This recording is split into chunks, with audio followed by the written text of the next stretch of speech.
en diferentes tiempos, en diferentes culturas,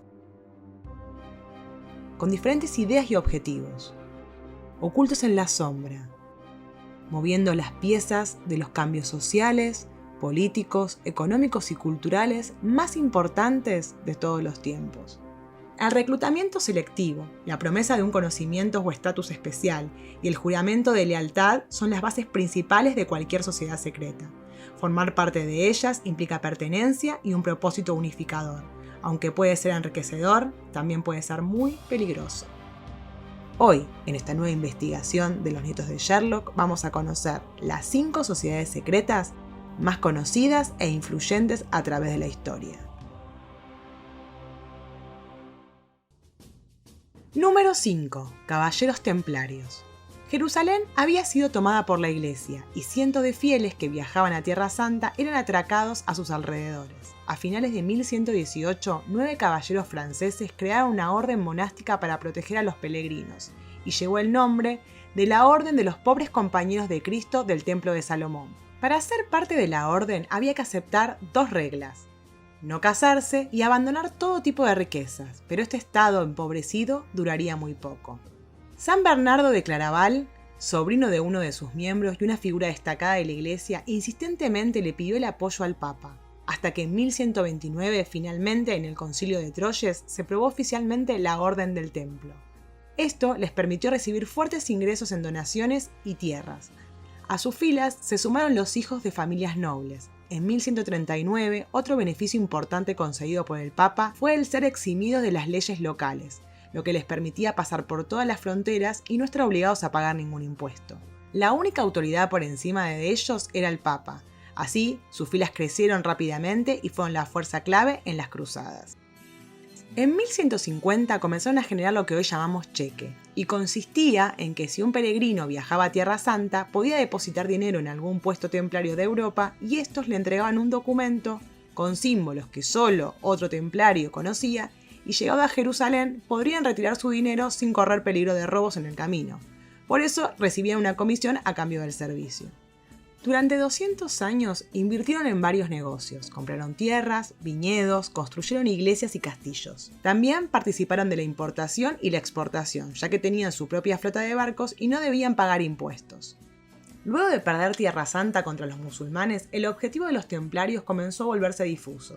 Sin embargo, estaban bien instalados en Europa y enriqueciéndose a tal punto que se convirtieron en los principales prestamistas de los nobles y reyes, siendo el más endeudado el rey de Francia, Felipe IV, quien no dudó en denunciarlo falsamente ante el Papa Clemente para liberarse de sus deudas. El viernes 13 de octubre de 1307, Felipe IV ordenó que arrestaran al líder de la orden, Jacques de Molay, y a toda la cúpula de caballeros templarios, simultáneamente en una operación relámpago coordinada, para evitar que se desate una guerra debido al poder político, social y económico que poseían. Fueron acusados por confesiones conseguidas bajo tortura, siendo la más grave conspiración contra la Iglesia. Y de esta fecha se desprende el viernes 13, como una fecha relacionada con la desgracia. El Papa envió una orden para arrestar a todos los caballeros templarios de Europa y confiscar todos sus bienes. Jacques de Molay y centenares de templarios fueron quemados en la hoguera de París en 1314. Los pertenecientes a las familias nobles fueron indultados. Estos miembros se volverían a reunir en la Orden de Montesa y la Iglesia le donaría parte de las riquezas que pertenecían a los templarios. Los templarios más comprometidos huyeron a otros territorios fuera del control papal, como Escocia y Suiza. Los que huyeron a Escocia, protegidos por la familia Sinclair, formaron lo que se conoce como la premasonería. Número 4. Calaveras y huesos.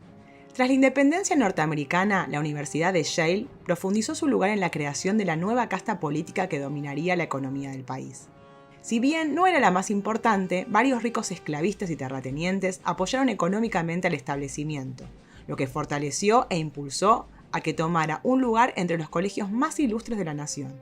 Sin embargo, con el tiempo, la disparidad de criterios entre los poderosos generó que para el año 1800 distintos grupos forjaran alianzas secretas bajo el nombre de fraternidades para fomentar sus opiniones de cómo debía dirigirse el país. Uno de los estratos fue un poco más allá y selló la hermandad en 1832, dando origen a la Orden 322, también conocida como los Skulls and Bones. Para financiar las actividades de la organización, se inscribió dentro de una de las firmas empresariales de uno de sus fundadores, la Russell Trust Association, que a partir de 1946 sería dirigida por John Mans, con asistencia de Preston Bush, padre y abuelo de quienes serían los futuros presidentes norteamericanos. La secta también recibía apoyo financiero de la familia Rockefeller, ya que su sobrino era miembro de la orden. El financiamiento económico de los hombrehuesos, o los Bunnismen, como se hace llamar, permitió no solo a los cultistas construir una pomposa base con aspecto de cripta, denominada la tumba, sino además tejer una gran red de influencias políticas a lo largo y ancho del país. El culto presenta un gran fetichismo en relación con todo aquello que tenga que ver con la muerte, especialmente con la degradación física como cadáveres, ataúdes y cementerios. Dicen poseer los huesos de Jerónimo, líder apache Bendoki, y del revolucionario mexicano Pancho Villa. Al menos 5 presidentes norteamericanos pertenecen o formaron parte de la Orden 322. Cuando George W. Bush disputó la presidencia con el demócrata John Kerry, fue una batalla entre dos Bunnismen. You both were members of Skull and Bones, a secret society at Yale. What does that tell us? Not much, because it's a secret. You were both in Skull and Bones, the secret society. It's so secret we can't talk about it. La mayor presencia del culto, sin embargo, se dio en la justicia norteamericana, contando con decenas de jueces en la Corte Suprema a lo largo de las décadas. También se conocen estrechos vínculos entre la fraternidad y los altos cargos de la CIA. Lo cierto es que no se sabe qué tanta influencia tiene la organización sobre las decisiones del país. Existen muchas teorías, pero ¿será posible que rindan cuentas a una asociación mayor? Número 3. Grupo Bilderberg. El grupo o Club Bilderberg es una reunión anual privada con 130 miembros prominentes e influyentes del mundo, más específicamente de Europa y Estados Unidos. Solo se puede asistir al foro mediante invitación. Se reúnen en hoteles de lujo con restricción a la prensa, pero también al personal de todos los invitados, incluyendo a sus asesores. El aura de misterio que rodea esta reunión sembró sospechas y un abanico de teorías conspiranoides. Lo que sí se conoce a través de su web son los temas a tratar en cada reunión, y muy cerca de la fecha, la lista de invitados de ese año. El nombre del club proviene de un lugar donde se reunieron por primera vez, el Hotel Bilderberg, el 29 de mayo de 1954. Surgió tras la propuesta de Joseph Rittinger, consejero polaco, que estaba muy preocupado por el antiamericanismo que estaba causando el Plan Marshall. El príncipe Bernhard de Países Bajos promovió la idea y David Rockefeller financió la reunión. Por la relevancia de sus invitados, algunos han asegurado que en estas reuniones se define el destino del mundo. Se dice que utilizan algunas órdenes secretas o paralelas, como los calaveras y huesos, para llevar a cabo sus estrategias. Las pocas cosas que los miembros pueden discutir públicamente deben respetar la regla Chatham House, que implica que ninguna información de la reunión puede atribuirse a una persona o afiliación.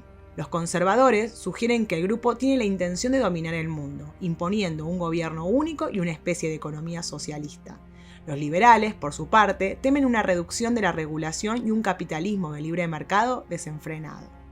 Daniel Stulin, periodista e investigador lituano que dice haber sido parte de la KGB, fue quien destapó al grupo en el 2005 en su libro La verdadera historia del Club Bilderberg. Según él, en estas reuniones se decide cuánto y cuándo aumenta el precio del petróleo, dónde y cuándo hace estallar una revuelta política, o cuándo sube o baja una moneda. Plantea que el verdadero objetivo del club es crear un nuevo orden mundial, que en resumidas cuentas lo que se intenta es la unificación total del mundo para ser controlado por un solo gobierno. Richard Wolff, economista marxista estadounidense, tiene la hipótesis de que el motivo por el que se reúnen estos líderes es para controlar el sistema capitalista y administrar las sociedades modernas de manera que puedan mantener su posición dominante de riqueza e influencia. La desigualdad es un factor propio del sistema capitalista. El exceso de opresión puede llevar al colapso y el oprimido puede utilizar el sistema democrático para derribar el sistema de mercado económico privado. Wolff opina que en las reuniones se intenta crear medidas para prevenir este posible escenario. Número 2. Illuminati.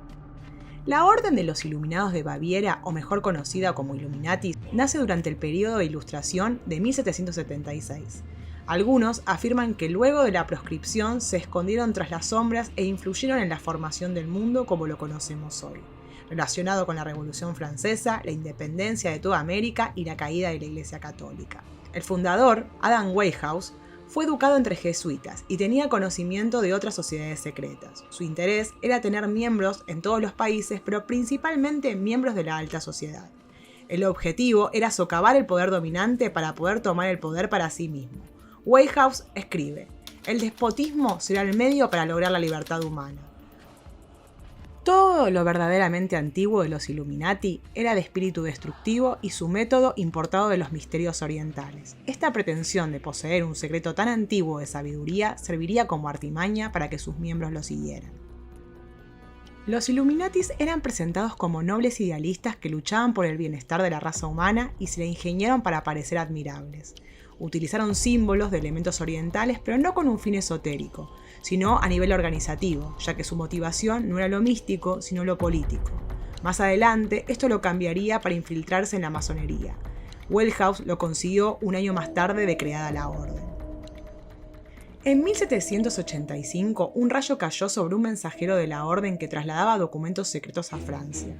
En las investigaciones posteriores se encontraron los escritos originales de la Orden de los Illuminati. A solo 10 años de su creación, los Illuminati habían sido prohibidos y perseguidos. Su membresía llevaba sentencia de muerte. ¿Significó esto el fin de los Illuminati?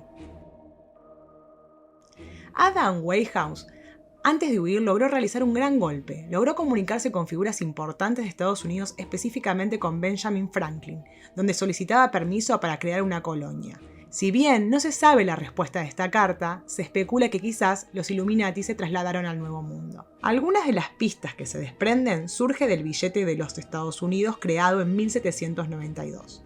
Si analizamos el billete del dólar y observamos la pirámide, podemos ver al ojo de la providencia, símbolo del poder absoluto.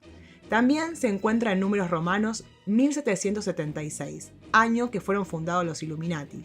Pero también es el año de la Declaración de Independencia de los Estados Unidos. La frase Novus Ordo Seclorum o Nuevo Orden de las Eras como referencia al nuevo orden mundial es fundamental en el pensamiento Illuminati. Por el otro lado, las 13 estrellas, las 13 flechas y las 13 uvas podrían corresponder a los 3 escalones de la jerarquía de la orden para conocer todos sus secretos.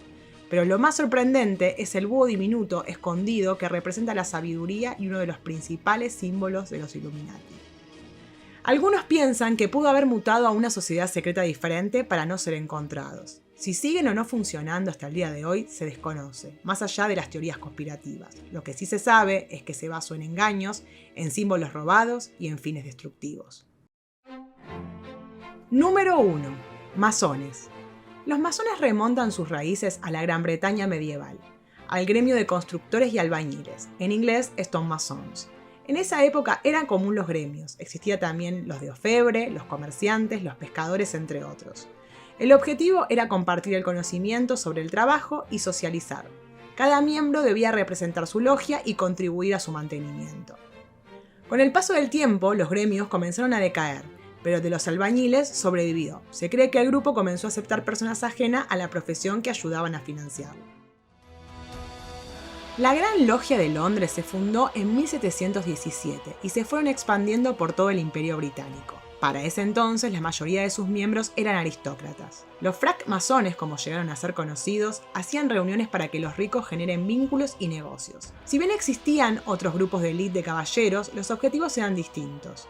La filosofía de los masones consistía en la superación personal y un carácter filantrópico. Sus creencias se separan de una religión específica, pero sí creen en un poder superior que los llaman el gran arquitecto del universo, o Gadú. Algunos miembros lo interpretan como un creador que determina la existencia a su voluntad. Otros como un símbolo de un principio creador, cuya naturaleza no puede ser definida. Y otros masones poseen una mirada naturalista, donde las leyes del universo y Dios son la misma cosa. Los grados de la masonería se dividen en 3. El primero es el aprendiz. Se enfrenta consigo mismo y debe superarse controlando sus pasiones. El segundo es el compañero. Se dedica a aprender, ser percibido y percibir el mundo. Y 3 es el maestro. Tiene acceso a toda la información y secretos antiguos de la institución. Su símbolo representativo es el compás y la escuadra. El compás es el espíritu y la escuadra la materia. Que el compás se encuentre a 90 grados significa el equilibrio entre las dos fuerzas.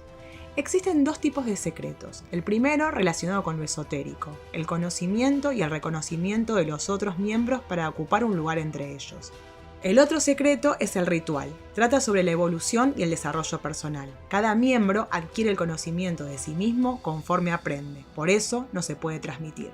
Actualmente ellos se consideran discretos y no secretos. Figuras importantes como George Washington, Benjamin Franklin, Voltaire, Roosevelt, Churchill, entre otros, fueron reconocidos como masones. A pesar de que la masonería siempre estuvo relacionada con fines humanitarios, su carácter pensante y su relación con la libertad, igualdad y fraternidad hizo temblar a los poderes establecidos en más de una ocasión, lo que generó retractores que sembraron desconfianza por el secreto que envolvía dicha institución.